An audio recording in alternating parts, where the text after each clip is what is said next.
경주하면 떠오르는 게 뭡니까? 신라 금관이죠. 모조품을 만들어서 전시를 합니다. 모조해온 금관이 도둑을 맞은 거예요. 다른 금관을 모조해서 갖다 놓은 것인데 그거를 누가 알겠습니까? 이 황당한 모조품 도난 사건에는 아주 놀라운 이야기가 숨겨져 있습니다.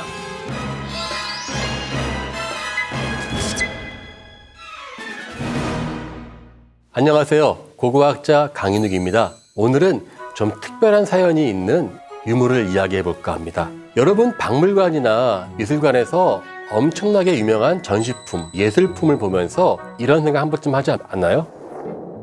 이거 팔면 얼마나 될까요? 아, 몰래 이거 팔면은 내가 아파트 하나 사는 거 아니야? 이렇게 한번 농담처럼 지나가는 생각들을 행동으로 실천하는 사람들도 있죠. 이 신라 금관이 안전한 박물관에서 2번이나 도둑 맞은 적이 있습니다. 철통 같은 박물관에서 무슨 일이 있었던 걸까요? 지금부터 유물을 지키려는 박물관과 그것을 훔치려는 탐욕스러운 도둑들, 그들이 노렸던 신라의 황금 금관에 숨겨진 이야기를 들려드리겠습니다.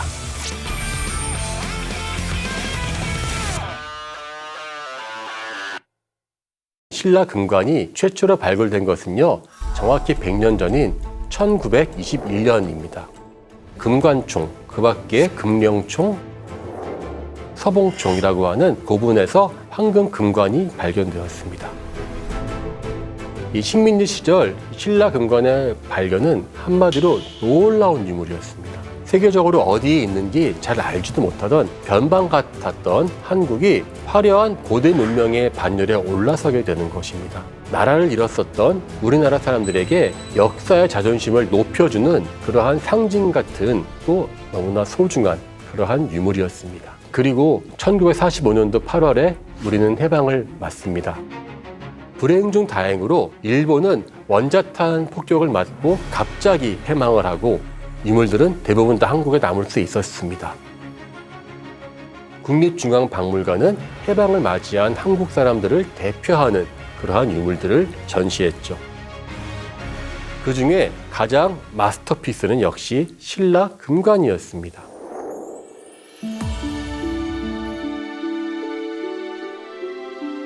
그리고 1949년 5월 12일 이 금관을 노린 사람이 있었죠. 범인은 이 휴관일에 뒷문을 깨고 들어와서 진열장의 자물쇠를 정확하게 깨고 금관 2점을 훔쳐갔어요.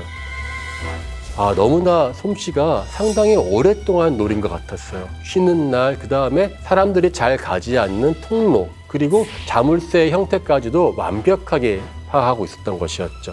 이러자 전 서울, 전국이 난리가 났죠. 신문 기자들이 들이닥칩니다. 박물관으로. 그러자 당시에 박물관 관장은 허허 하면서 아주 그냥 여유있게 미소를 짓는 거예요. 진짜는 우리 모처에 잘 있습니다. 그 사람들이 훔쳐간 것은 진품이 아니라 복제품이요. 당황하고 있을 때 경찰과 박물관이 수사를 시작했죠. 근데 4일 만에 잡았습니다. 예상한 대로 훔쳐간 당일날 경비를 보았었던 장철이라는 사람과 그 일당이에요. 이 장철이라는 사람이 해방 전부터 상당히 많은 범죄를 저질렀었던 전과자였어요.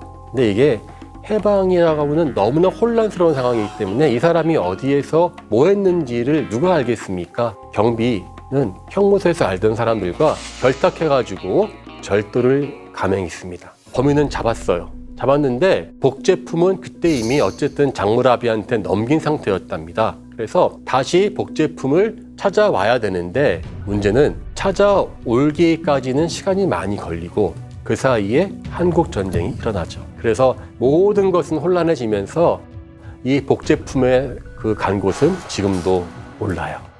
만약에 이런 사건이 지금 일어났다고 하면은 복제품이건 어쨌건 털렸다는 그 이유, 그리고 그동안의 관객들한테 거짓말을 했다는 것으로 아마 크게 문책받을 법도 했지만 어쨌거나 복제품이 진품을 살린 정말 다행인 케이스였습니다.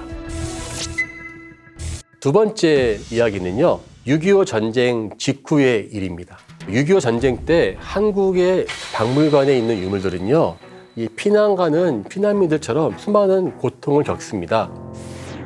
3일 만에 북한이 내려와서 북한 시하에서 유물들이 있어야 됐었고요. 그 다음에 1.4.5태 때는 부산으로 옮겨가고 또 다시 서울로 올라오는 그러한 피난민 같은 일들이 이어졌지요. 그리고 전쟁이 끝난 직후인 1957년도에 금관 도난 사건이 또 일어납니다. 전쟁 직후의 혼란한 상황들을 노렸던 그러한 사건이었습니다. 1957년도 경주 박물관에서 일어난 사건입니다. 그 당시에 금관을 보관했었던 금관고가 털리는 사건이 일어납니다. 근데 이때에도 정말 다행히도 복제품을 또 훔칩니다. 사실 박물관은 아주 특별한 경우가 아니면은 복제품을 전시하지 않는 것이 통상적이죠.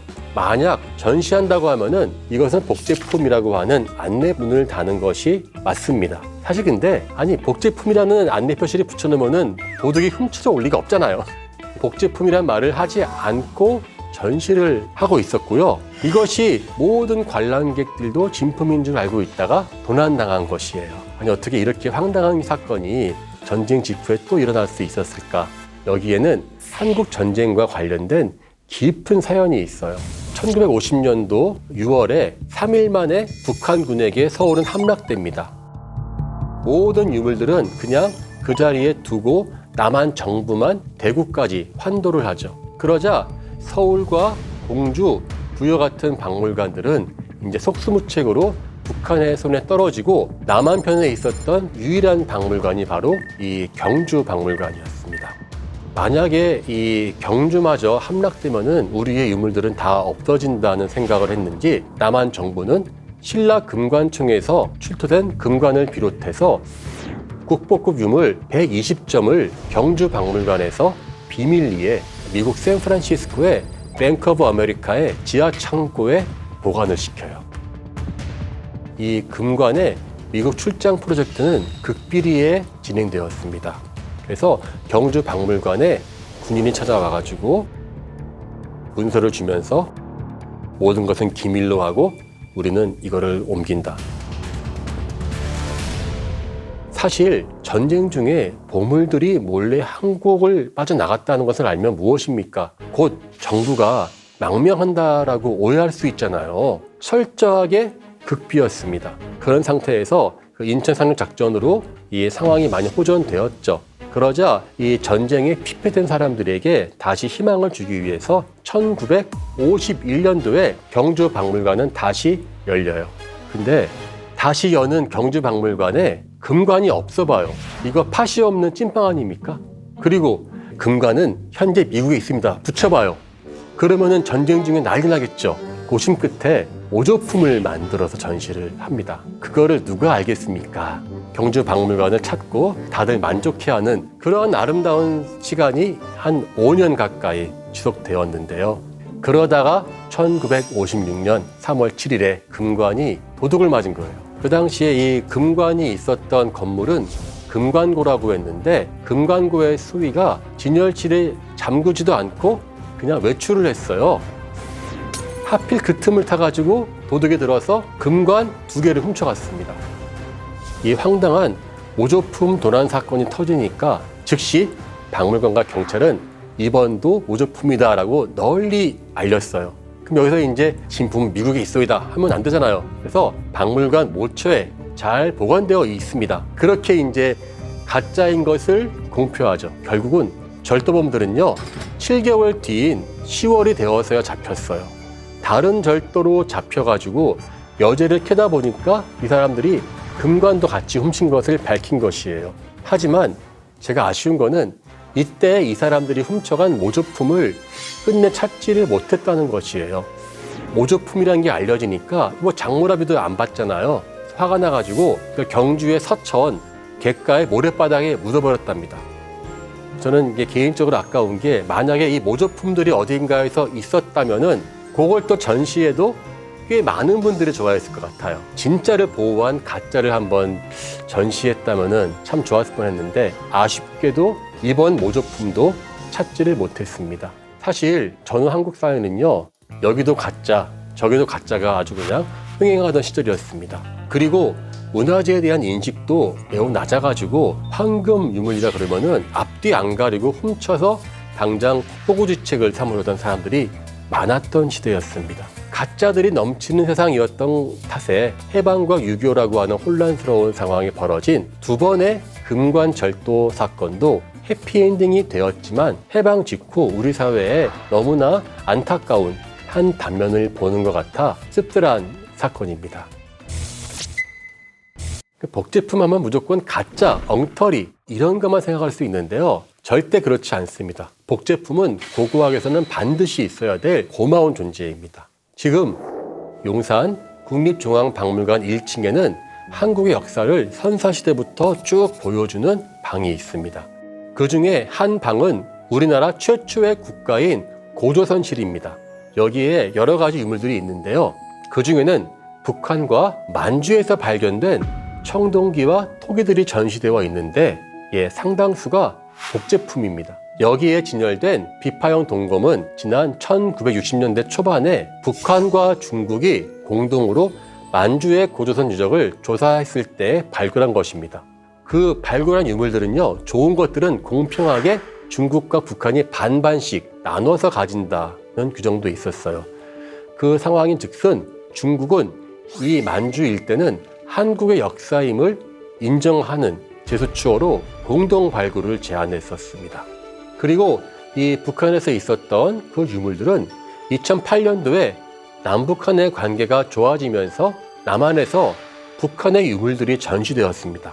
그 전시 사이에 국립박물관의 관계자들이 정교하게 복제품을 만들어서 아직 우리와 함께 있으면서 그때의 감동을 전해주고 있는 것입니다. 남북한 공통의 역사인 고조선을 하나로 이어지고 있는 너무나 귀중한 단순한 하나의 복제품을 넘어서는 귀중한 우리의 연결고리인 셈입니다.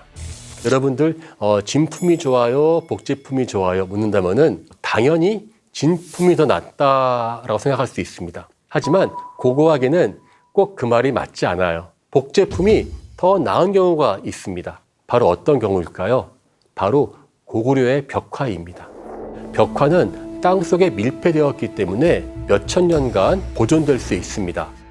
다양한 조건들이 다 맞을 때 보존되는 것이죠. 그래서 이것을 한번 여는 순간 급격하게 벽화의 원형은 망가집니다. 100년 전에는요, 카메라 같은 것이 제대로 없었습니다. 그래서 화가들을 데려갑니다. 화가들이 사진기가 담아낼 수 없는 것들을 똑같이 그림을 그립니다. 그래서 우리가 지금도 생생한 고구려 벽화의 모습들을 봅니다. 우리나라 연천 전곡리에도요, 이렇게 복제된 잘 만든 벽화와 동굴을 볼 수 있습니다. 진짜 같은 구석기 시대의 동굴 벽화와 맘모스 뼈로 지은 집이 있습니다. 바로 이런 복제 기술은요, 발달하면 발달할수록 유물도 보호하고 관광객들도 만족시키는 일석이조의 역할을 하는 것입니다. 가짜와 복제품은요, 비슷해 보이지만 그 의미는 하늘과 땅 차이입니다. 가짜는 사람을 속이기 위해서 만든 것이죠. 하지만 복제품은 부득이한 상황에서 진품을 대신하는 역할을 하는 것으로 반드시 필요한 것입니다. 복제품에 대한 인식이 바뀌고 많은 사람들이 사랑할 때 우리의 역사와 문화재는 더 많이 보존될 것입니다. 더 이상 가짜로 골치 아픈 일보다는 실감나는 복제 기술로 진품도 보존하고 여러분들의 문화재 사랑도 더욱 깊어질 날을 기대합니다. 전설로만 듣던 유물이 하루아침에 세상에 나타난다면 어떤 일이 벌어질까요? 발상의 전환을 합니다. 내가 문서를 한번 만들어서 속여보자. 대체 사람들은 왜 유물을 위조하는 것일까요? 세상을 뒤흔든 위조 사건과 인간들의 욕망, 그 뒷얘기들을 한번 같이 알아보겠습니다.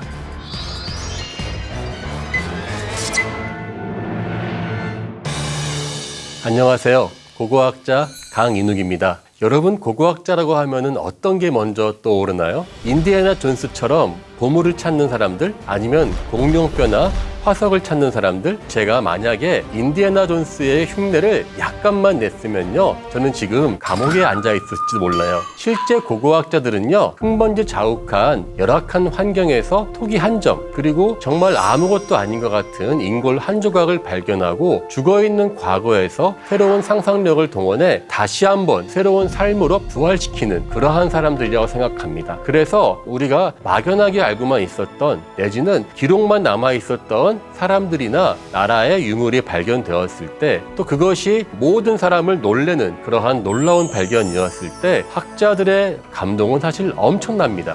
그런데 그와 같은 놀랍고 대단한 발견들이 가품으로 밝혀진 것이 사실은 한두 번이 아니에요. 대체 사람들은 왜 유물을 위조하는 것일까요? 세상을 뒤흔든 위조 사건과 그 뒤에 숨겨진 인간들의 욕망, 그 뒷얘기들을 한번 같이 알아보겠습니다.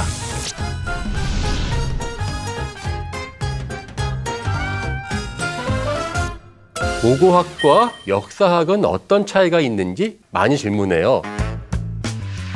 둘 다 인간의 과거를 밝힌다는 점에서 크게 본다면 같은 학문입니다. 하지만 고고학과 역사학의 가장 큰 차이는 그들이 다루는 대상 자료입니다. 고고학은 주로 인간이 남긴 물질을 기반으로 연구를 합니다. 그런데 많은 분들이 이렇게 생각해요. 역사책이 있는데 굳이 고고학이 필요합니까? 제가 한번 비유를 들어볼까요? 어릴 적 일기장이 있다고 생각해 볼까요? 물론 제 일기장에 매일매일 제가 무엇을 했고 어떠한 것을 했다라고 다 적혀 있어요. 하지만 우연히 다락방이나 창고에서 친구와 주고받은 선물, 아버지가 선물한 인형, 이런 게 우연히 나온다면 어떨까요? 일기장과는 또 다른 완전히 다른 나의 역사가 등장할 것입니다. 인간의 역사를 보통 400만 년이라고 이야기 많이 합니다. 그런데 역사가 튀어진 시간은 길어야 5,000년밖에 안 돼요. 즉 99.8%의 시간은 역사가 없이 오로지 고고학이 연구하는 인간의 물질만으로 그들의 역사를 알 수 있습니다. 그러니까 고고학은 역사학과 서로 경쟁하는 것도 아니고요. 서로 보완하면서 우리의 과거를 좀 더 가깝게 알 수 있게 하는 것이죠. 또 하나 많은 질문이 무엇을 발굴하고 어디를 발굴합니까? 라고 하는데요. 결론은 간단합니다. 인간이 남긴 모든 것입니다. 땅속을 많이 떠오르죠. 예, 맞습니다. 하지만 그뿐이 아니에요. 바닷속. 아마 조금 더 지나면 아마 우주고고학도 나올 거예요. 무조건 옛날만 파는 것이 아니라 최근을 파기도 해요. 최근 어떤 그 미국의 고고학자는 E.T. 영화가 유행할 때 한 오락이 나온 적이 있었는데 그것이 지금 어디에도 없다는 거예요. 없으면 내가 발굴을 하지. 발굴단 조직을 해가지고 초장도 안 뜯은 오락을 꺼내면서 아주 즐거워하는 그러한 그 적도 있었는데요. 한마디로 우리 모두는 고고학의 대상이 될 수 있다는 것입니다. 대한민국을 뒤흔들 만한 그러한 수많은 발굴들이 있었습니다. 그런데 역사책에만 있거나 전설로만 듣던 유물이 하루아침에 세상에 나타난다면 어떤 일이 벌어질까요? 실제로 이순신 장군의 유물이 발견된 적이 있습니다. 한산대첩으로 유명하죠. 바로 한산도 앞바다에서 발견한 이순신 장군의 대포 사건을 한번 알아보겠습니다. 1992년 경남 통영시 한산면에서 어떤 대포가 바닷속에서 발굴됩니다. 근데 대포에 한자가 새겨져 있는데 거북선을 의미하는 글자가 써 있는 거예요. 귀함. 황자 총통은 적선을 놀라게 하고 한 발을 쏘면 반드시 적선을 수장시킨다.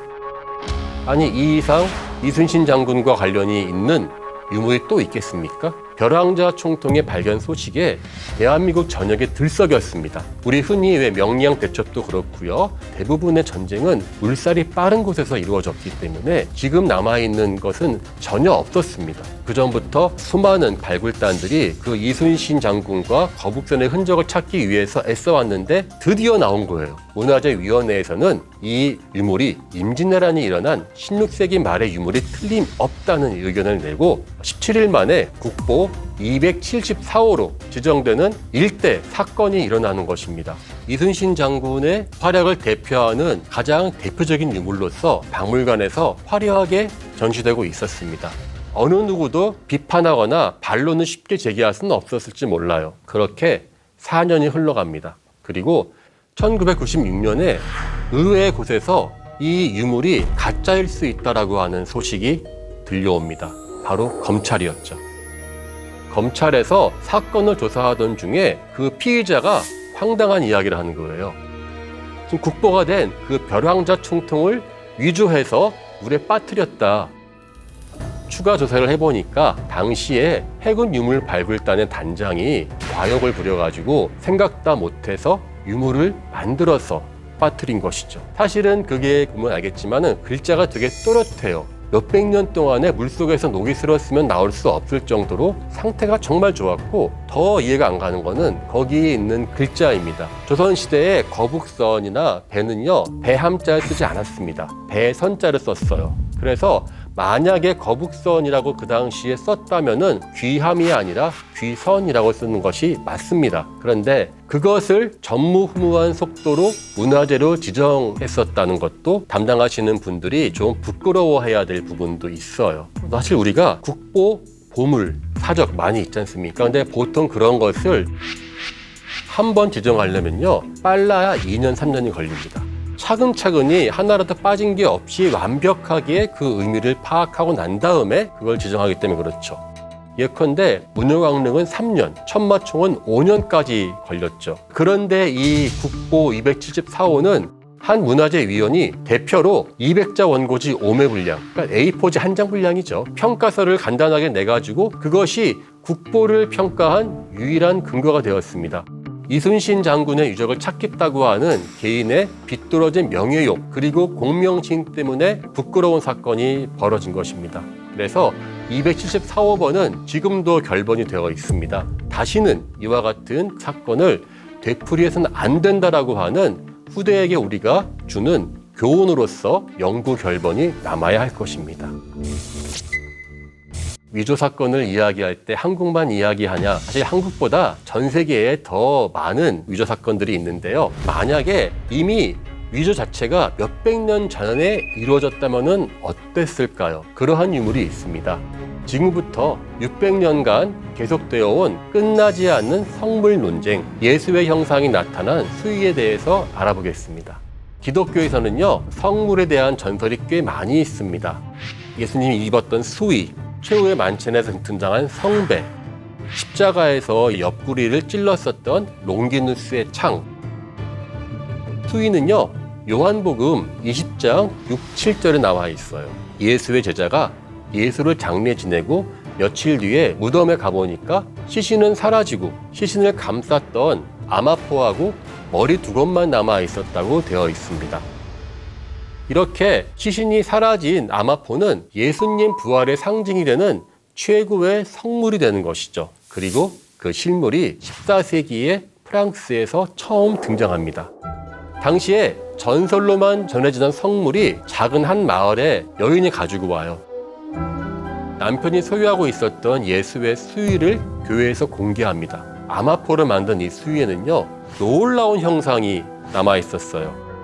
한 남자가 손을 모으고 누워있는 형상인데 머리와 팔 부분에 핏자국이 흘러내리고 있었고요. 옆구리하고 손목, 발 부분에 얼룩진 핏자국, 못을 박았었던 흔적이죠.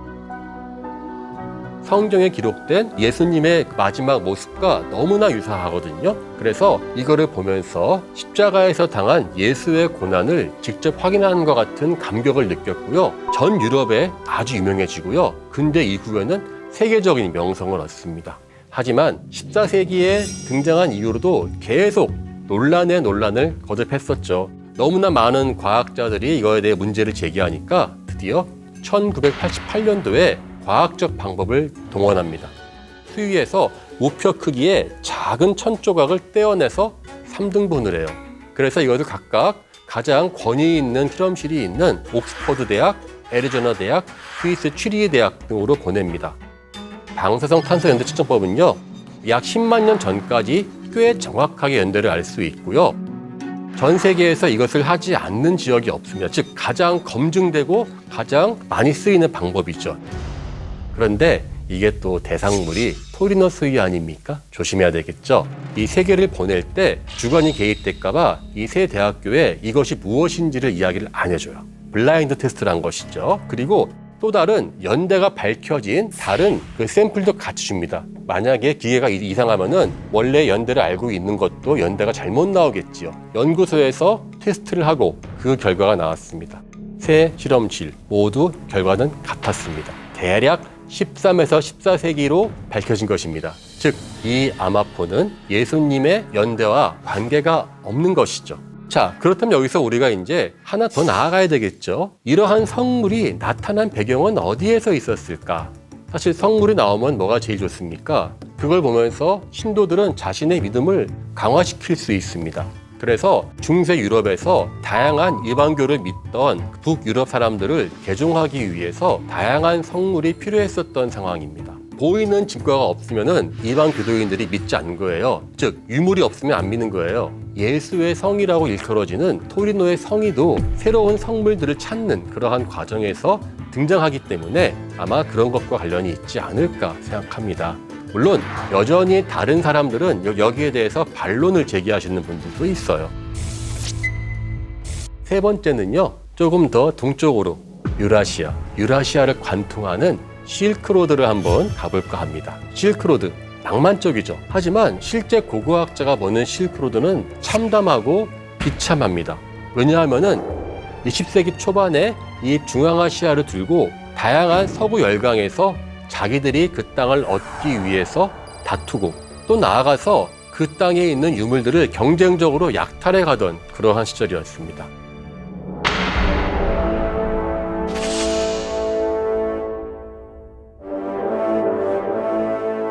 영화 인디애나 존스 같은 약탈과 발견으로 서로 경쟁하면서 탐험가들이 유물을 얻다 보니까 탐험가들이 현지인들에게 사기와 협박을 일삼는 것은 물론이고 유물들을 강탈해 옵니다. 이러한 강탈의 과정에서는 원주민들의 피해도 사실은 엄청나게 많았습니다. 그런데 역으로 현지인들이 탐험가들을 대상으로 사기를 친 이야기도 있습니다. 실크로드에서 유물을 조달해주던 아훈이라는 사람이 있었습니다. 근데 이 당시에 실크로드의 탐험가들이 제일 좋아하던 유물 중에 하나가 바로 글자였어요. 글자가 있는 유물이 있으면 그거는 글자 해독을 하면은 이제까지 밝혀지지 않은 새로운 국가를 발견한 것과 같은 그러한 명예를 얻을 수 있기 때문에 서로 경쟁을 했죠. 그러자 아훈은 발상에 전환을 합니다. 문서를 찾으러 가는 것이 아니라 내가 문서를 한번 만들어서 속여보자. 이 실크로드는요, 사람이 한번 들어가면 나올 수 없는 타클라막한 사막 사이사이에 있어요. 유적 갈라 그러면요, 수십 킬로를 목숨을 걸고 갔다 와야 돼요. 많은 사람이 희생당하죠. 목숨을 걸고 갔다 와서 글자에 있는 것들을 주니까 탐험가들은 이 글자가 무슨 내용인지도 몰라요. 옳거니 해가지고 직접 발견한 여러 고대 문자를 조합을 한 거예요. 새로운 글자를 만들어서 팔아먹었죠. 문제는 이게 끝이 아닙니다. 당시에 독일 출신의 아주 유명한 언어학자가 있었습니다. 페른네라는 분인데요. 이 사람은 수십 개 고대 언어를 해독하는 아주 유명한 당대 최고의 언어학자였는데, 글쎄 이 사람이 아훈이 만든 위조 문서를 해독을 한 거예요. 근데 이것을 뒤늦게 이 지역을 답사하고 탐험했던 오렐 스테인이라는 탐험가가 아훈의 위조 사건을 발견하고 자백을 받아냅니다. 그런데 엄밀히 말하면은 이 배경은 현지인들을 소모품으로 대하던 서양 탐험가들의 태도, 그리고 무자비하게 실크로드의 유물을 훔쳐가던 유럽 사람들이 원죄를 가지고 있는 것이죠. 잘못된 그러한 고고학자들의 모습이 있었길래 나왔던 것이 아닌가 합니다. 많은 사람들이 왜 유물을 위조할까 보면은 결국은 공명심과 명예심인데요. 어떻게 본다면 우리는 너무 고고학 유물로부터 자극적인 것을 바라는 우리 이 현대 사회의 사람들의 모습에도 그 원인이 있지 않나 합니다. 흔히 고고학계에서는요, 삼최증이라는 이야기를 해요. 최고냐, 최대냐, 최초냐, 이 삼최를 막 찾아요. 그래서 최초가 아니다, 가장 큰 게 아니다. 그럼 그때부터 관심들이 막 없어집니다. 핵심은 그겁니다. 유물은 무조건 최고라 중요한 것이 아닙니다. 크면 크고 작으면 작은 대로 유물이 담고 있는 당신과 나, 우리 모두의 사람들의 역사를 담고 있기 때문에 소중합니다. 즉, 유물 자체가 아니라 유물을 만들어낸 사람이 가치가 있다는 것을 안다면은 이러한 가짜 물건도 조금 더 적어지지 않을까 합니다. 감사합니다. 대체 일본은 언제부터 한국을 싫어했을까요? 얼핏 보면은 최근에 생긴 사건으로 생각할지 모릅니다. 하지만 결코 그렇지 않습니다. 일본의 혐한의 역사는요, 일본인들의 역사 인식과 관련되어 있고요. 바로 그 역사 인식은 고대부터 시작되기 때문입니다. 오늘의 제목은요, 혐한입니다.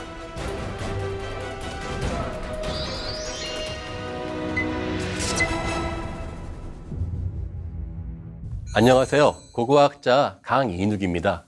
고고학자와 일본의 혐한이 무슨 관계야 하는 분들도 있을지 모르겠지만 사실 일본은 가장 먼저 또 가장 체계적으로 한국은 미개하고 일본은 위대하다라고 하는 그러한 주장을 계속 펴왔던 것입니다. 심지어는 그러한 자신들의 그 혐한과 위대한 일본을 증명할 수 있는 유물이나 인골 등을 막 발견하려고 했었고 고고학 연구를 이용하고 때로는 위조까지 했었습니다. 그들의 혐한을 위한 역사 조작의 현장으로 한번 가보겠습니다.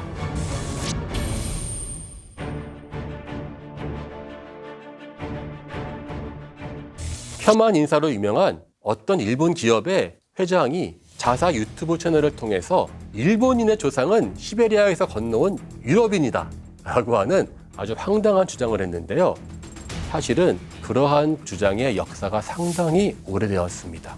한마디로 일본은 자기들은 섬이지만 섬이 아니다라고 하는 생각들을 예전부터 가지고 있었어요. 그래서 대륙에서 건너온 천손 민족, 하늘에서 내려온 민족이다라고 믿어왔다가 메이지 유신을 기점으로 탈아 입구, 즉 아시아를 넘어서 유럽에 같이 가겠다는 것을 외치면서 이때부터 기원이 바뀌어요.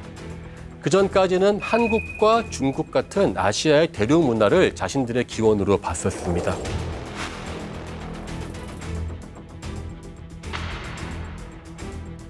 그런데 왜 갑자기 타라 입구를 자처하면서 유럽인들을 만들려니까 자기들도 약간 좀 그게 안 맞았나 보죠. 그거를 다양한 고고학과 사진 등을 통해서 자신들의 새로운 입장들을 막 증명하려고 합니다. 자, 사실은요, 일본은 한국 근처에 있긴 합니다만은 지리적으로 태평양 열도입니다. 그래서 폴리네시아나 이 태평양 지역의 주민들의 교류 흔적이 상당히 많고 그들이 이 사람들의 그 주민의 기반이 되었습니다. 하지만 이러한 과학적 근거들을 멀리하고 자신들은 섬나라에서 기원하지 않았다고 끊임없이 주장합니다. 메이지 유신 이후로 일본 사람들에게는 이러한 자신들의 믿음에 큰 혼란이 옵니다. 왜냐하면은 그전까지는 자신들의 기원 지역이라고 믿었었던 한국에 이어서 중국까지 침략하면서 자신들의 기원지가 아니라 자신들이 점령해야 될 식민지가 된 것이에요. 그러니까는 중국과 한국 기원이야 라고 말했던 사람들이 갑자기 입을 싹 닫으면서 중국과 일본은 원래부터 미개하고 저열한 사람이기 때문에 우리 위대한 일본이 점령해야 한다는 식의 논리를 펼칩니다. 그리고 여기에 타라 입구를 주장하면서 일본 사람들은 우리는 아시아 사람이 아니라 유럽에서 기원했다라고 하는 주장을 해요. 그 모든 과정들은 이러한 일련의 일본의 역사 조작에 있었던 것입니다. 과거만 조작한 것이 아니라 메이지 시대 때부터 사진들을 요즘 말로 하면 포샵이라고도 하죠. 리터치를 합니다. 그래서 메이지 일왕의 그 초상화를 보면은 그 변화를 명확하게 알 수 있습니다. 처음에는 너무나 일본인다운 모습인데 갈수록 광대뼈가 작아지고 눈두덩도 들어가면서 골격이 서양인처럼 바뀌는 식으로 표현되고 있습니다. 자신들을 유럽인처럼 리터치하는 그러한 풍습은 메이지 시대 때부터 일본에서 널리 유행했습니다. 조작을 하면서까지도 우리는 섬나라 사람도 아니고 아시아 사람도 아니고 유럽에서 기원했다는 것을 내세우죠. 그리고 그것이 전 사회적인 이데올로기로 자리매김하면서 그들이 그러한 믿음을 강요하면서 한국과 중국에 대한 침략을 더 나아가서 동남아를 침략하는 것을 합리화시킨다는 데서 이거는 단순한 조작이 아니라 무섭기까지 한 역사의 조작이었습니다. 그런데 1930년대에 일본은 또 다른 민족 기원서를 만듭니다. 1930년대부터 일본 군부는 새로운 민족 기원서를 널리 홍보하고 또 연구하기 시작합니다. 바로 한국도 중국도 아닌 초원 지역을 자신들의 기원지로 찾는 것이에요. 바로 이것이 기마 민족설의 시작입니다. 그런데 이것이 단순한 설이 아니라 아까도 본 것처럼 자신들의 침략의 논리와 연결이 되는 것이죠. 1930년대 이때부터 일본은 본격적으로 몽골과 시베리아를 침략하는 그러한 시점입니다. 속마음은 다 자기가 식민지 만들고 싶다는 거겠지만 겉으로는 명분이 필요하죠. 몽골과 시베리아에 출병을 하면서 이 사람들은 일본인들의 기원이 그쪽에 있다는 식으로 이야기를 합니다. 아까 말한 유럽 기원서가 이게 싹 이어지는 거예요. 한국, 중국, 시베리아, 유럽. 벌써 이 짧은 시간 동안에 일본의 기원지가 몇 번 왔다 갔다 했는지 몰라요. 그런데 이 말 자체가 사실은 말이 안 되는 말이 된 겁니다. 일본인들은 어떻게 이야기하죠? 일왕의 만세일계를 외치죠. 그래서 그들은 단일 민족이고 순혈의 민족이라는 것을 주장합니다. 자, 그런데 그들은 단일 민족인데 섬나라에서 살던 사람이 아닙니다. 그러니까 우리로 말하면 이제 청동기 시대에 대해 해당되는 야요이 시대 이전에 거의 10,000년 가까이 일본에 살던 일본인들, 나중에 북쪽에서 온 사람들은 서로 다른 사람인데 그 두 사람들이 서로 섞여서 일본이 된 거라면은 그 자체가 이 사람들은 단일 민족이 아니라 혼혈 민족이라는 말이 되는 거거든요. 근데 어떻게 단일 민족이면서 우리는 섬 사람이 아니라 북쪽에서 내려온 사람이다라는 말을 할까요? 뭔가 말이 안 맞죠? 단순한 것은 말이 안 맞는 것이 아니라 무시무시한 인종 탄압의 빌미를 제공합니다.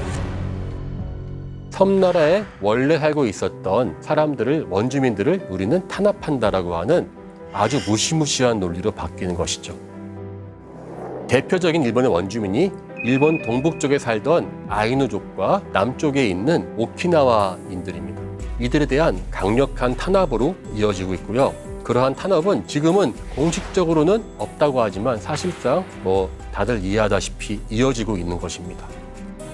일본인은 아이누인들에 대해서 창씨 기명과 문화 말살 정책, 수탈 등을 통해서 철저하게 탄압해서요. 현재 공식적으로 아이누인의 숫자는 홋카이도에 한 10,000명 정도밖에 안 됩니다.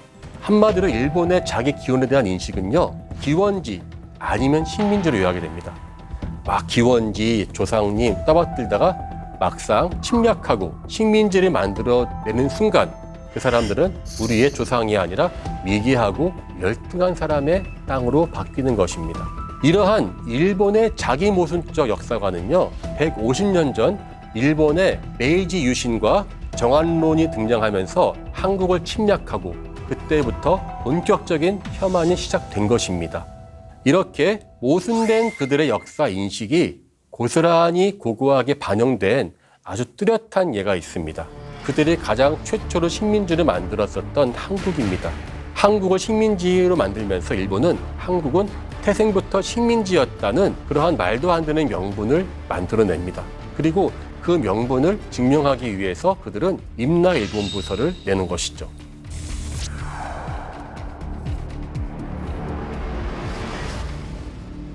식민지에는 명분이 필요하죠. 우리가 가서 저 사람들을 도와주지 않으면 다 저 사람들은 미개하게 죽을 거야. 이 한국을 침략해야 돼. 그러니까 뭔가 좀 앞뒤가 안 맞죠.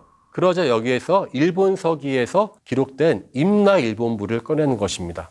일본 서기는 이제 일본에서 가장 오래된 역사책으로 공인되어 있지만 자기 나라 중심으로 한국과 관련된 많은 부분들이 과장되거나 왜곡되었다는 것이 학계의 정설입니다. 특히 일본은 자신들의 논리를 위해서 가야에 집착했습니다. 가야는 가장 늦게 신라에 편입되면서 한국에서는 문헌이 가장 적게 남아 있습니다. 그런데 일본과는 가장 인접한 지리적 특징과 신라에 대항하면서 일본으로 많이 건너갔고 자신들의 논리에 이용하기에 상당히 유리했습니다. 사실은 우리가 1910년도에 공식적으로 일본한테 나라를 빼앗기지만 을사늑약 이전부터 이미 한국에 대한 조사를 하고 있었습니다. 그래서 1907년도에 일본의 그 당시에 대학원생이었던 이만희씨라는 사람이 부산으로 와요. 그리고는 김해의 폐총을 조사합니다. 옛날 사람들이 조개를 먹고 버린 그러한 거대한 쓰레기장 같은 곳인데 유물이 풍부하게 있습니다. 김해의 폐총에서 발견된 그 토기가요. 그 생긴 게 일본의 야요이 시대 후기하고 고군 시대의 것들과 상당히 유사해요. 당연하죠. 그 토기의 기술이 다 어디에서 갔겠습니까? 한국에서 그 일본으로 갔으니까 유사할 수밖에 없죠. 근데 일본과 유사한 유물이 있다니까 이것을 인나 일본부가 실제 존재했다고 단정해버립니다. 일본은 일부 보이는 일본과 유사성을 확대 해석합니다. 일본의 침략 이데올로기로 적극 활용하죠. 인나 일본부에 대해서는 아치설이 많습니다. 인나 일본부가 단순하게 거점이었을 것이다. 그리고 인나라는 말 자체는요, 가야를 의미합니다. 따라서 인나 자체가 일본과 관련이 있다고 볼 수 없죠. 하지만 일본은 인나 일본부를 전체 가야로 확대를 시키려고 합니다. 그래서 경상도는 물론 전라도 일대까지 널리 확산되어서 한반도 남부 전체를 지배했다라고 하는 한반도 남부 경영론으로 확대를 해버려요. 2차 세계대전 이후에 사실 가야의 인나 일본부라는 것을 그렇게 일제강점기 때 일본은 증명하려고 노력을 했어요. 그런데 증명을 못했어요. 우리가 좀 오해하고 있는 게 한국에서도 가야나 신라에서 이제 기마 민족설들을 믿는 분도 있는데 사실 기마 민족설의 핵심은 인나 일본부를 증명하기 위해서 나온 것입니다. 근데 그것이 실제로 고고학적으로 증명된 것이 아니었습니다.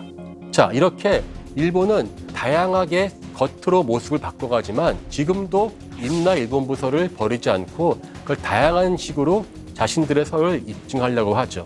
자, 일본 사람들의 역사를 잘못되게 본다는 것 그 자체로 뭐라고 하는 것이 아니라 진정한 피해자는 가장 소외된 역사인 가야사라는 것입니다. 바로 그것이 우리에게 진정한 피해겠죠. 일본이 한국사만 왜곡한 것이 아니라 자신들의 유적도 이렇게 왜곡을 하고 아주 노골적으로 구석기 시대에 석기를 왜곡한 적이 있습니다. 이집트와 메소포타미아 문명보다 연대가 앞선 문명이 일본에 존재한다. 바로 그 주장의 근거는 1990년대에 신의 손이라며 등장한 고고학자 후지무리 시니치가 발견한 구석기 유적 때문입니다. 일반적으로 고고학자가 평생에 걸쳐서 한 번도 이루기 어려운 발견을 후지무라는 10년 동안 거의 매년 가까이 발견하는 놀라운 업적을 세워요. 그의 업적으로 일본의 구석기 시대가 그 지난 몇십 년 동안에 무려 70만 년까지 올라갔습니다. 사실 이게 말이 안 되는 게요. 고고학에서 구석기 시대 연대를 밝히는 게 제일 어렵습니다. 근데 이 사람은 손만 대면은 계속 유물이 나오는 거예요. 그런데 그 사이에 매년같이 이 극우적인 교과서들은 계속 업데이트가 되는 거예요. 그래서 연대가 막 올라가는 거죠. 한국보다 훨씬 더 올라가는 것이죠. 하지만 후지무라의 발견에 의심을 품었던 사람들이 있었습니다. 기자였습니다. 기자들이 몰래 카메라를 설치해가지고요. 그가 유물을 주머니에서 꺼내가지고 파묻는 장면을 촬영을 해요. 실제 이 사람은 무슨 예언자 같았대요. 저걸 좀 파보게나. 파면 뭐가 나온대요. 한 다음 주쯤 뭔가 나올 것 같다는 듯. 정말 나온대요. 너무 이상하단 말이죠. 근데 그가 발굴한 석기 중에는요. 그구들의 입맛에 상당히 잘 맞는 것이 있었어요. 그냥 발견되는 것이 아니라 이게 가지런하게 모아서 정돈을 해서 묻어놓은 것이에요. 마치 구석기인들이 잘 만든 석기들을 모아서 제사를 지냈던 것 같다는 식으로 이야기를 할 수 있죠. 제사 하면 떠오르는 게 있죠. 일본 고유의 종교인 신토의 기원이 수십만 년 이상 올라간다는 주장하기에 너무나 좋은 거예요. 10년 만에 매년같이 이렇게 예언처럼 발굴해서 70만 년까지 올라간다. 이거 사실 말이 안 되는 거거든요. 일본 구석기 연구하는 사람들이 한결같이 그의 발견에 침묵을 했습니다. 결국 뒤늦게 조사를 해서 그가 발굴한 모든 유적을 위조라고 하고 고고학계에서 퇴출되었습니다. 이렇게 발각된 후지무라는 어떻게 되었을까요? 후지무라는 어떠한 처벌도 받지 않았고요. 추가적으로 어떠한 진실도 규명하지 않고 있습니다. 마치 없던 것처럼 이야기가 끝났습니다. 과연 후지무라 한 사람의 단독범행일까요? 아무도 모릅니다. 이 후지무라 사건은요, 일본이 그렇게 진실을 가려서라도 자신들만 위대하다고 선민의식을 느끼고자 했던 것이 얼마나 우스운 건지, 그리고 그 끝이 얼마나 초라한지를 우리는 잘 알 수 있습니다. 지금도 현실을 외면한 채 자신들의 유적지를, 자신들의 문화를 과장하면서 오로지 한국과 중국에 대한 혐오를 지나치게 사회적으로 일으키고 있습니다. 혹시 역사를 공부하는 것이 찬란한 역사를 밝히고 어두운 역사를 숨기는 것이 목적이라고 생각하십니까? 그렇다면은 큰 오산입니다. 좋으면 좋은 대로, 어두우면 어두운 대로 있는 그대로 우리의 것을 밝히는 것이 궁극적으로 우리에게 도움이 될 것입니다.